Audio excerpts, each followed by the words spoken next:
আদালতে নেওয়া হয়েছে সাবেক ডেপুটি স্পিকার শামসুল হক টুকু, সাবেক প্রতিমন্ত্রী জুনায়েদ আহমেদ পলক ও ঢাকা বিশ্ববিদ্যালয় ছাত্রলীগের সাধারণ সম্পাদক তানভীর হাসান সৈকতকে। এই মুহূর্তে সিএমএম আদালতে আছেন সহকর্মী সাদিকুর রহমান, সরাসরি চলে যাব তার কাছে। সাদিক,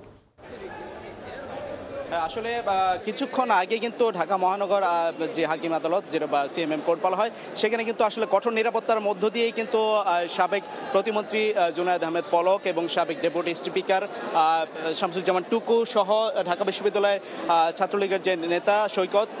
তাকে কিন্তু ওই যে দেখতে পাচ্ছেন যে আসলে গারদখানায় আনা হয়েছিল, এখন কিন্তু আদালতে তোলা হচ্ছে। এবং পল্টন থানার যে হত্যা মামলা, এই হত্যা মামলায় কিন্তু যে রিকশা চালক মারা গেছিল, এই হত্যা মামলায় তাদেরকে 10 দিন করে রিমান্ড চাইবে পুলিশ, এবং সেজন্য কিন্তু দেখতে পাচ্ছেন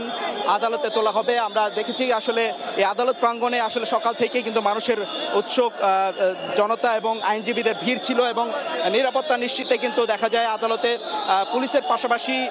সেনাবাহিনী এবং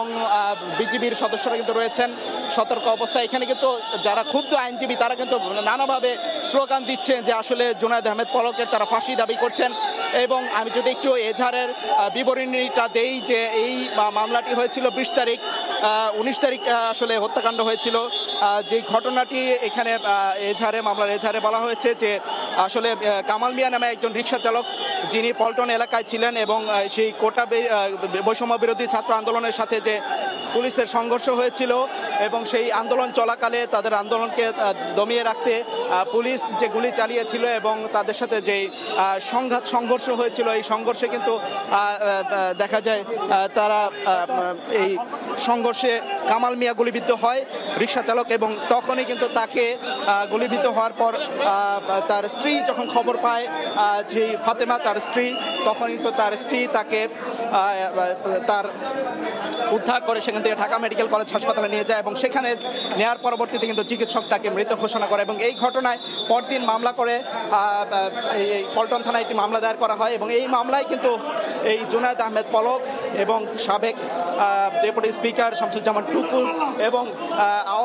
ছাত্রলীগ নেতাকে সৈকতকে কিন্তু আজকে নিয়ে আসা হয়েছে, এবং তাদের নির্দেশেই, তাদের উস্কানিতেই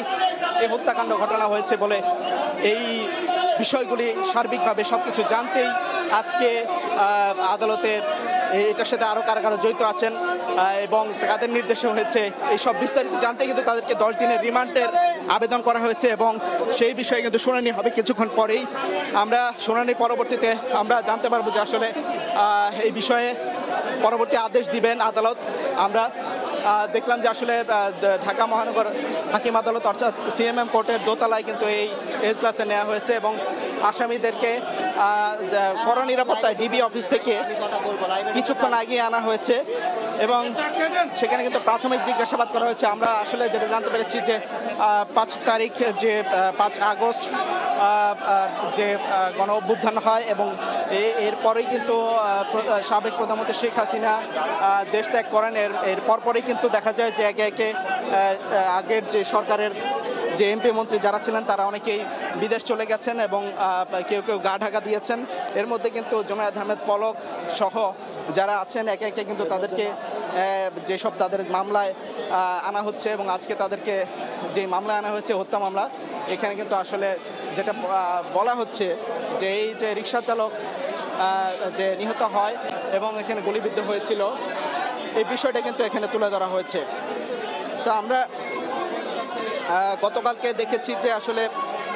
সরকারের আরও গুরুত্বপূর্ণ যে এই 2 ব্যক্তি, তাদের বিরুদ্ধেও এরকম হত্যা মামলা হয়েছিল, সালমান এফ রহমান এবং আরেকজন সাবেক আইনমন্ত্রী, তাদের ক্ষেত্রে কিন্তু কোনো আইনজীবী ছিলেন না। আজকের বিষয়টাও কিন্তু সেই রকম বিষয়টাই কিন্তু সাধারণ আইনজীবীরা বলছেন যে তাদের পক্ষে যেন কোনো আইনজীবী না দাঁড়ায়, এরকম যাদের নির্দেশে হত্যাকাণ্ড হয়েছে তাদের যেন সর্বোচ্চ সাজা দেওয়া হয়, সেই জন্য কিন্তু সাধারণ আইনজীবীরা আসলে এখানে বিক্ষোভ করেছেন। তারা চাচ্ছেন যে আসলে যাদের নির্দেশে, যাদের উস্কানিতে এরকম আইনশৃঙ্খলা রক্ষা বাহিনী দ্বারা এরকম একটা আন্দোলন, শিক্ষার্থীদের আন্দোলনকে দমিয়ে রাখার জন্য গুলি চালানো হয়েছে, এবং এতে করে শুধুমাত্র